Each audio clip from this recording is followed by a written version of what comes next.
Hello and welcome. Today I'm going to tell just one story. I'm not going to sing. I'm not going to do anything else. I'm just going to tell one story, a story I wrote. And it's a bit out of my genre. But like Dick Tracy, I'm going to tell you a crime story. It's called Lydia's Story. Sit back, relax, and enjoy. Close your eyes. I just got off the phone with Freddie. Yeah, he's all right. Keeping his pecker up. Or so it seems. Lydia said on her mobile phone, as she was traversing that small alley between the cinema and her car. It was dark, wet, and the dim street lights were more like dim torches amid the misty and uncertain surroundings. Yet in spite of the cold, there were some cafes that were strewn along this lonely alley. The breeze from the river woke her up as she was nursing a cup of cappuccino she had just recently bought from the cinema cafe. She saw a couple of people who were still up at this late hour, sipping their wines and dining. It was already 4 a.m, yet the city life never stopped, or so she thought. She finally reached her car. She was about to open the door, and then thump!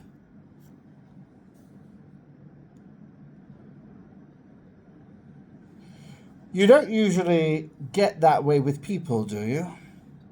Francis asked Matthew. They were both sitting at the table when they saw a woman pass them by, who was on her phone with one hand while fiddling through her purse with the other. What do you mean, Francis? Get that way with people? Matthew retaliated. He was still mesmerized by the way the woman had multitasked outside this alleyway cafe. You know, get what you want by doing what people expect you to do, Francis insisted. You mean by the way you're talking to me right now? Look, it was a bad idea to have asked you on this late-night date. We watched a movie, had a nice meal, but I'm afraid I better go, Matthew said as he left some money on the table for Francis to pay the bill with. And slowly, he followed this intriguing woman who had so much taken his attention of his initial date. Showing a photo of the harassed woman who was found stabbed in the morning. It caused quite a stir, you know, Inspector James Colesworth Bartney, otherwise known as PC Bartney, added. This town is usually crime-free, but now we've got a murder on our hands. Frank, Sarah, join me, will you? In the office, the 3 officers chatted away. What do we know about the victim? James asked his co-workers. I know she's a woman. That area is not well lit. Unlike behind me, not very well lit at night. And she was clubbed on the head before she was stabbed, Sarah explained while holding the photo of the victim in her hand. I know that it was someone she knew. There's no sign of struggle, Frank insisted. Think of it, Frank. She was clubbed from behind. There wouldn't be much struggle after she was clubbed, now would there? I want you and Sarah to set out to the scene of the crime. Ask those in the area if they have any idea as to what had happened, will you? Report back to me at the end of the day. Inspector James looked down at the forms he had to fill to file a death report, and it was a busy morning. Sensing nobody was about to leave, he raised his voice. Leave, will you? Or do you want me to escort you to your car? So at 2 a.m, you were watching a movie with your lad friend, and then you noticed a woman fidgeting to get into a car from the restaurant where you were having a late-night supper. Inspector James summarized what Francis had told him. By right, it's 4 a.m, yeah? It was quite a chase to get Francis. First, Frank and Sarah went to the scene of the crime. What are you looking for? Harris, the bar owner, asked both Frank and Sarah, who were on their knees looking and searching around for clues. We're curious to what happened here last night. Showing her badge, Sarah continued. We are CPD officers, compulsively police department officers, you understand, and we believe that right over there, only 40 steps away, a murder took place at precisely 4:45 this morning. Well, you should ask our last clients. They are a gay couple who frequent the area. Francis can be reached by this card. Now, don't go scaring him or his dear friends off the premises. They're very valuable clients of mine. Leaving, Sarah uttered under her breath, friends that could be guilty of murder. In italics. Francis was cooking a pot of stew. His window was opened, and it was overlooking the alley in front of his house. His house was perched up a very small lane between two buildings along the waterside area of the city. He could see who was coming. He hummed to himself, I wish I were a rich man. I could own all these apartments and not just this small place. A knock on the door. Okay. Francis was wearing a tartan-like jumper with a shirt and tie as well as baggy jeans. He opened the front door. There, amid the hanging flowers that were hung over a wooden structure that shaded the door's exterior from the weather, was Detective Sarah and her assistant, Frank. Showing her badge, Detective Sarah said, My name's PD Sarah Fellows, and this is my assistant, Frank Ferguson. Francis answered with a semi-whimsical smile. Oh, PD Fellows and Frank, a namesake. Do come in and be seated. Would you like a cup of something? Where is your other half? Frank blurted as he entered. Sarah signaled her hand to her mouth to show her assistant how inappropriate it was to say such things, furrowing her brow and sternly looking at her assistant as she put her finger in front of her mouth. Frank was utterly embarrassed by what he had said. Oh, you mean my boyfriend? He's out for the day doing his work. So what brings you to these waterside apartments? Tea was served and all was sat at PD Fellows as PD Fellows began. I would like to determine where you were last night at about 4 o'clock in the morning. Myself and Matt were having drinks about a stone's throw from here. He was boasting of being able to get away short of murder, pardon my speech, with things that he ought to own up to. His cousin Frederick was out with this girl, who happened to be an ex-colleague of mine. Her name's Lydia Ashworth. She lives about a mile from here. And as we were playing mind games with each other, about the time you speak of, lo and behold, she was walking past us. What did Matthew do then? Frank asked promptly. Matthew said some rather blistering things to me and walked on, following her, Francis said as he was pouring some tea into the investigator's cups. Did you follow him? Sarah queried before taking a sip or two of tea. Careful now, it's hot. No, I didn't follow him. I expected him to reach home before I did. I came back, nobody was here, and when I awoke today, I didn't see head nor hair of him. It was as if I had always been living here alone. The detectives left Francis's and ventured back to their office. On the way, Frank uttered, Well, this Matthew guy certainly could have killed Lydia, do you think? Frank, I just realized that both you and that boyfriend of Matthew's have the same name, Sarah said in a jovial manner that seemed to Frank to have offended him slightly. What do you mean, Sarah? Mine's Frank, his is Francis. There's an obvious diffy, you know, Frank insisted as he turned a wheel from Velm Street up the waterfront to Catterbuck Lane. Frank, it seems to me that you must be a little green about suspicions. Usually the obvious never is the true criminal. Francis said that Matthew followed her and he hasn't returned since. What more do we need? The phone suddenly rang. It was P.C. Bartney, their boss. You have a prime suspect here, Matthew Davids. He's a friend of Francis. Sarah answered, We'll be right over, just past Catterbuck Lane now. At the police station later that day, Matthew, Frank and Sarah were in the interview room. You are saying that you had left Francis to follow this woman, Lydia. Then what happened? I followed her from a distance, and I noticed a number of thugs who looked rowdy were in front of me. I had to hide in the corners. I did not want to be found, and they killed her, did they? Frank continued Matthew's line of logic. Not exactly. They both whistled at her, and she simply ignored it. Once they had gone by their way, I approached her, wanting to tap her on the shoulder, but you hit her instead with a bat? Sarah continued. And he cried, that's the thing. It wasn't me. So the bat just came out of nowhere and thumped her, is it? Frank annoyingly admitted. No, there was a vagrant, a disgusting street vagrant, who was about to rob her from the back. And I took out my bat to hit him, and in the pursuit of that, I had hit Lydia instead. She fell to the ground, and when I looked around, the vagrant was nowhere to be seen. They let Matthew go on the basis that there was not enough evidence to support any crime was committed by him. Your reports clearly state that Matthew had hit Lydia without willful intention or harm. Well, then this is a simple case of tort. Clement, the police department's in-house lawyer, claimed.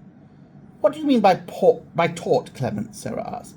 Well, tort simply means that the act of injury was a civil wrong, but not a criminal act.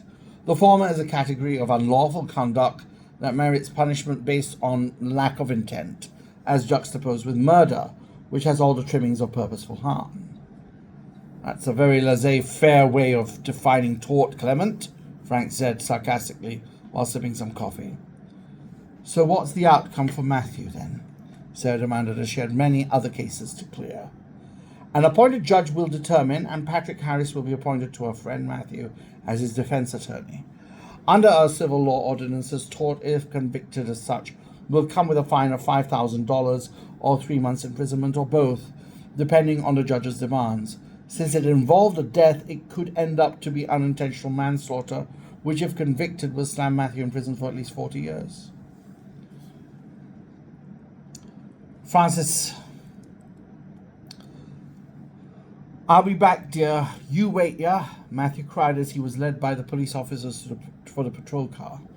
At the police station, the two police officers were in conversation about the incident that just occurred.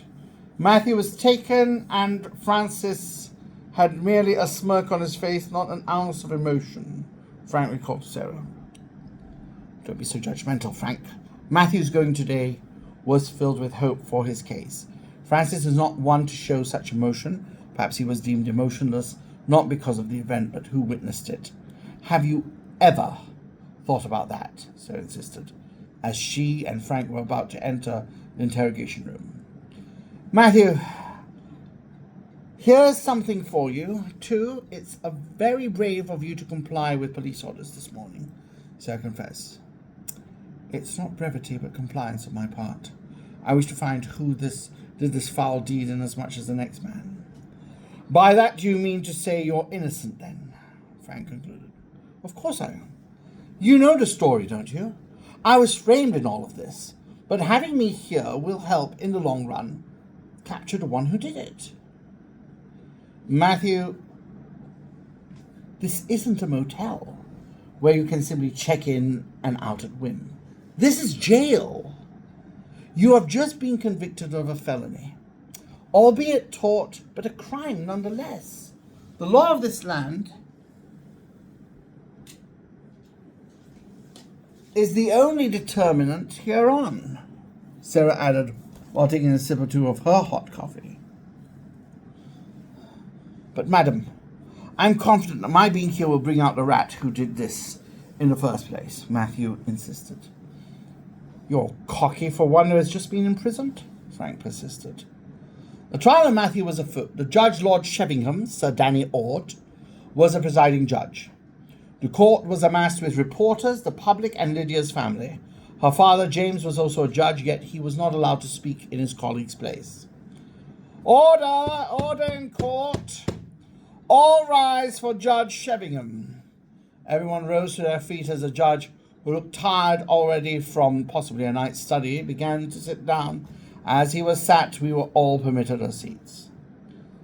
Call the defendant, Solicitor Harris, to make his opening statement to the members of the jury. Pardon me.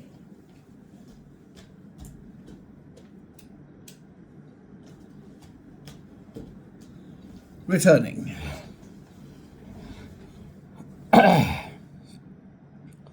Members of the jury. A woman, Miss Lydia, was beaten by someone whom nobody could determine as yet, and died from the incident. It is happenstance that my client was in the area at the time of the murder, and by order of tort claims to have hit her, though unintentionally. It is by ruling of this court that I wish the jurors to allow him his ideal sentence, Patrick Harris said in due haste. Very well, Solicitor. Now I call Solicitor Jane Hemingway to make her opening statement to the members of the jury concerning further prosecution. Honourable jurors, this woman, Miss Lydia, was hit, and then she died from the said action. By the state ordinances, this does not qualify as tort, even if the actions were not meant to be. The intention is negligible, as the defendant has admitted to due harm. Such would be manslaughter at the least, and murder in the first degree at most. As such, it is up to us to prove that our said criminal has indeed committed the crime deserving its rightful place in the ordinances of state law. Right, next section. The court calls Francis Twite to the stand. Francis was sworn in by the court orderly and permitted to sit. Miss Hemingway approached the witness. Mr. Twite, you are the homosexual partner of Mr. Simpson, hereby known as Matthew. Yes, I am. Mr. Twite, on the night of Lydia's murder, where were you? I was in conversation with my partner at a nearby cafe. It was late.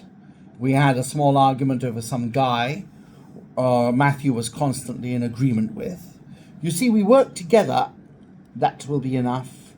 Thank you, Mr. Twite, Miss Hemingway introduced. She added, if we want the extra details, you will be sure called upon to provide the story in full.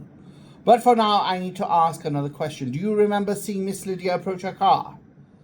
I saw Matthew's eyes following the woman from start to finish.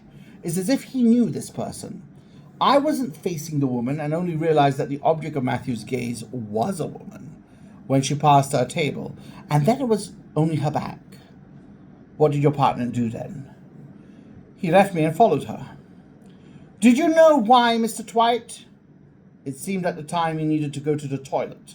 His desperation felt akin to bladder movement. He felt desperate and frenetically left, except that the cafe has a toilet inside the establishment. There are many public lavatories open in and around us. Yet he chose to follow this woman. Yes, he chose to follow her. Thank you, Mr. Twite. That will be all for now. Next section. The court orderly then announced, calling for the defense solicitor, Mr. Harris, to the floor. Mr. Twite, you said that your partner left in a way relating to bladder trouble, did you? Yes, I did. It felt like if he had waited longer, he would wet himself. Mr. Twite, what if he really was in need of the toilet, but at the same time forgot there was one in the establishment? There is a chance that could be true? There is a chance that could be true. I rest my case, magistrate. Next section. Mr. Twite was ordered to leave the stands and Mr. Simpson was put on the stands. State Solicitor Jane Hemingway was called to begin her questioning of the accused. You do understand that confessing to having done murder is confession to manslaughter at the least and murder in the first degree at most? These, if convicted, will bring about the death sentence or life imprisonment. None of these, I believe, is what you want to inflict on yourself or your loved ones, is it? I understand that confession for murder brings about a severe punishment by the state. Miss Hemingway then asked, are you sure then to have committed the murder of Miss Lydia? No, I did not commit the murder of Miss Lydia, but by happenstance my action with an object that could cause lesser injury for some may have contributed to her death. What was the nature of the object you held, and why were you holding it in such a way that would reap the results that it did? I followed Lydia because I knew who she was from a previous encounter with her ex-boyfriend, Lionel Cummings. He was my lover, and I saw Lydia's picture on his wall. She was on the phone at the time, and not realizing it, I had still the bottle of beer I had been swigging on my left hand. When she had put her phone down, I approached her wanting to introduce myself, or say sorry for spoiling her relationship with her ex, and little did I know that her head would knock the edge of my bottle and cause a chip on it. You see, she was crouching down to do up one of her laces, and as she got up, she accidentally hit her head on the bottom of my beer bottle, causing a chip, which could have cut her head. I just let the bottle go at that point and ran away as she fainted. You didn't check to see if she was alive? Miss Hemingway asked. I couldn't. I was just too frightened of the havoc I had caused, Matthew said, beginning to weep a little. The police found her body as cold as ice, and autopsies have shown that there is a little groovy scar where your bottle had hit her. You may not have intended to kill her, but internal bleeding caused by that scar alone resulted in her demise, not moments later. If not murder, my honourable judge, I would propose manslaughter at the least, Miss Hemingway concluded. Next section. The court calls Mr. Cummings to the stand. By the way, I mentioned about a bat, so there might be some incongruence here. Miss Hemingway started the questioning of Mr. Cummings, Lydia's husband, and, as it was admitted by Mr. Simpson, his former ex-lover. Mr. Cummings, what do you see around you? A court full of people, some of whom cared deeply for Lydia, and others who were working to bring justice to her murder. Do you see a murderer, or do you see a lover over there? Pointing, over there. Pointing to Matthew, Miss Hemingway asked. I see a good friend. I am not gay, so he's definitely not a lover, Mr. Cummings insisted. As a friend, has Mr. Simpson ever shown any affection towards you? Affection, ma'am, was all Lionel could utter amid a choky feeling he was beginning to exhibit. Yes, snogging, sex, hugging, the sort of thing that couples do. Miss Hemingway listed a litany of acts that were beginning to make Mr. Cummings move slightly in his seat. I'm not gay, he shouted at the court. No further questions, Your Honour. The next section. Calling defence solicitor, Mr. Harris. For it was his turn to ask questions of Mr. Cummings.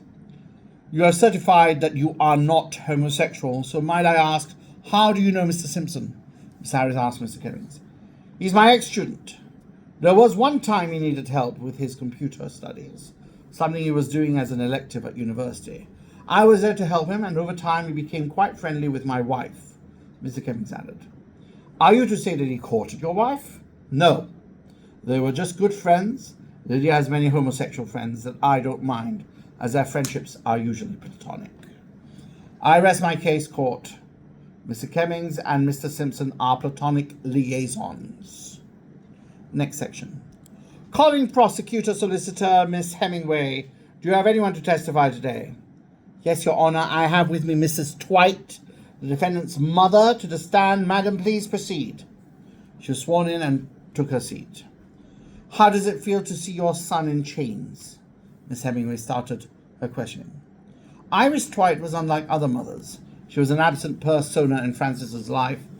She had shunned him since he had declared his sexuality openly to his family, and she was a widow, mother of 5 children at the time of this disclosure. I beg to say it's Matthew, actually, because he's in prison. Matthew's life. Okay, so that's Mrs. Twite. Actually, no, it's Francis. I see a son of mine chained up like a criminal. It's most distressing, but the law is the law. And if by being homo he has now reaped those consequences of his sinful behavior, then this is God's justice. From that I sense you are not very supportive of your son's choices, especially to do with living in sin, as you say, with Mr. Simpson. Miss Hemingway summed her witness's first response. Objection, Your Honour, Solicitor Harris responded. The judge intervened. Objection sustained. Miss Hemingway, there shall be no moral judgments in this court. The state upholds respect for sexuality choices. Proceed cautiously, madam. I didn't mean any disrespect, Your Honour. I was only summing up Mrs. Twite's sentiment about her son's sexuality. I am heading towards an argument here, Your Grace. Proceed, Miss Hemingway, the judge considered. Do you think that murdering Miss Lydia is a result of being gay, Mrs. Twite? If so, how does that actually correlate? I'm not sure that being gay led to any murder, unless Miss Lydia knew something damaging to my son's credibility as a result of his sinful behavior, something he wished to protect, and that, my dear, is a link between her death and his sexual preferences. I rest my case, Your Grace. Next section. Mr. Cummings approached Mr. Simpson after the court hearing. We're not supposed to be talking to each other, Mr. Simpson said, as he was in a hurry to run from what looked like a man who wanted to strangle him for his wife's death. Come here, you brat! You and your sinful partner caused the death of my beloved wife, Mr. Cummings shouted amid a busy court hall. In the jury hall there were seated 12 members of the public. It was headed by former and retired Judge Alison Ashfield. The elderly woman had her glasses on and instructed all to sit quietly. It's getting late and I know you all have only a hotel room to retire to for the next couple of nights, but we have a job of deliberation to begin, Miss Ashfield said calmly. Juror number 12, who was seated on the right hand of Miss Ashfield, delivered who he felt was guilty. I nominate Mr. Twite as being, albeit not guilty, but culpable in the act of manslaughter the night Miss Lydia passed from us, which is Mr. Simpson, okay? Unless there is evidence to prove his innocence. What might that be? Juror 11, who was seated next to Juror 12, asked. There is something in the air unproven, not yet seen, that may conclude that Miss Lydia did not die from the bottle's chip, but from actual murder. Miss Ashfield then asked, how can you confirm that, since all that we've seen thus far only points to one culprit? Juror 3 then spoke. I beg for a recess till what was suggested comes up. Miss Ashfield stated, Juror 12 has proposed an alternative that may never be true no matter how much we want it. Many of us don't want to see innocent homosexuals or sexualities of any kind behind bars. We don't want justice to be that creature or monster that consumes the lives of those who have so much of it left to live for and get out only with enough time to die. But many in our legal system have been put away for more, on less charge than Mr. Simpson. We will have to vote as our conscience is clear, who is guilty tonight, or forever be our plight in this jurors' hall. Now, for those who believe Mr. Twite, or Mr. Simpson, is, as Juror 12 pointed out, a victim of happenstance, but in whose effect death has been meted out, so that the law can administer justice in the form of manslaughter, say aye. Thus all present voted aye or yes that night. The juries had condemned Mr. Twite, it seems, actually it's Mr. Simpson, to a lifetime of imprisonment which the law carries as 40 years. The next section. Sniggering to himself, Mr. Cummings phoned someone once he got into his car. It's done, and not a trace of evidence points to you or I having finished her off, ain't it? Lydia was so precocious, and I'm glad that she arranged that rendezvous with you along the waterfront that night. Laughing hysterically on the other line was Mrs. Colespunce. Erica Colespunce was there that night that Lydia died. She and Mr. Cummings were lovers, and they wanted Lydia out of the way so that there would be no love triangle. Isn't it a good thing that those boys were around when it happened? Otherwise we could be behind bars even as we speak. We had better get offline now, or else this number could be traced to you or I, and that would set those freaks off nature free, Mr. Cummings concluded, as he pressed the red dial on his phone. Little did he realize that at the time of his call, one of the police officers had recorded everything and was going to use it in court soon.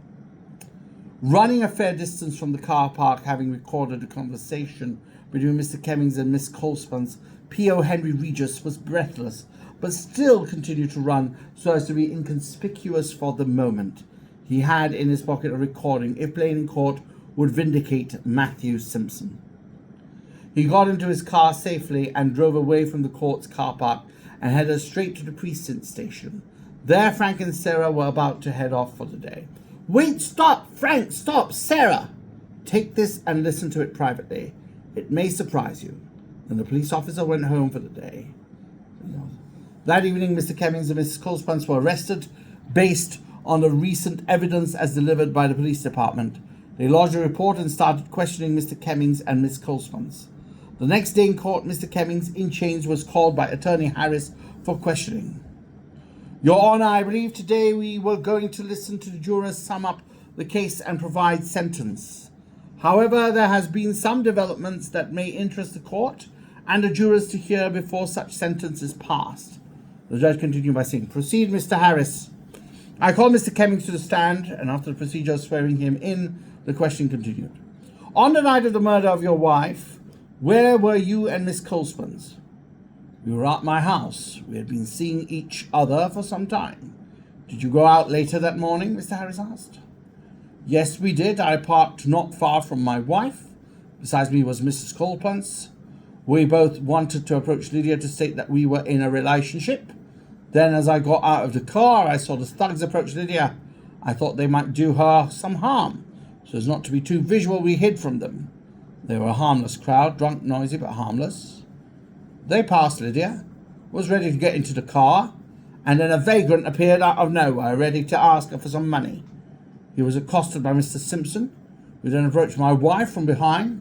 Before he could say anything, she knelt down to do up her untied laces, and that's when she was hit by his bottle. He throttled that bottle and ran away." Was she still conscious after that? "It was barely a hit. She got up and started to get her keys and open a car door," Mr. Cummings added as the crowd were rebuilded. "Ah," Miss Harris insisted. "Then my client is innocent of any harm done to your wife?" Mr. Cummings answered, "Yes, he is." Miss Harris then stated that he rested his case. Judge asked Miss Hemingway whether she had any questions. "No, I have none, sir." Next section. The jurors returned that evening recalculating their verdict. Miss Ashfield asked the jurors, "Who do you think is guilty of this crime?" Juror number 4 said, "I believe that while Mr. Simpson was in the wrong place and intimately connected with the crime, he has been dismissed of any negligence or criminal intent by means of this recent development." Juror number 8 suggested, "I would believe that either Mr. Cummings or Miss Coulson, or both of them, are guilty of murdering Mrs. Cummings." Miss Ashfield asked one last time. For all who agree, say aye. All agreed to the new ruling that night. It seems that justice had been served. Next section. Order, order, jurors, have you a final decision? Judge Sheringham asked. "Yes, we do, sire. In the case of Simpson versus Lydia, what have you as a verdict?" "We plead that the defendant is not guilty on all accounts of offence." Here, order. I thank you for your services, members of the jury. Mr. Simpson, you may go. I hereby rule that this court has now been adjourned. "Thank you, Mr. Harris. I'm so glad to have my son return to me," Mrs. Gloria Simpson said. "What about Mr. Cummings and Mrs. Coulson?" Mrs. Simpson asked P.C. Bartley. "Well, it turned out that Mr. Cummings came upon Miss Lydia in the car. As she recognized him as her husband, she allowed him to enter the car. Then he choked her, and after she had passed out, Mrs. Coulson stabbed her and lay her on the very same place Mr. Simpson had approached her, impugning his guilt over theirs. If not for a certain police officer who will remain anonymous, you would have lost your son to the confines of our justice system." At that, Francis and Matthew embraced each other and kissed each other, happy to be back again, and they lived happily ever after. And that's the end of Lydia's story. Thank you for listening.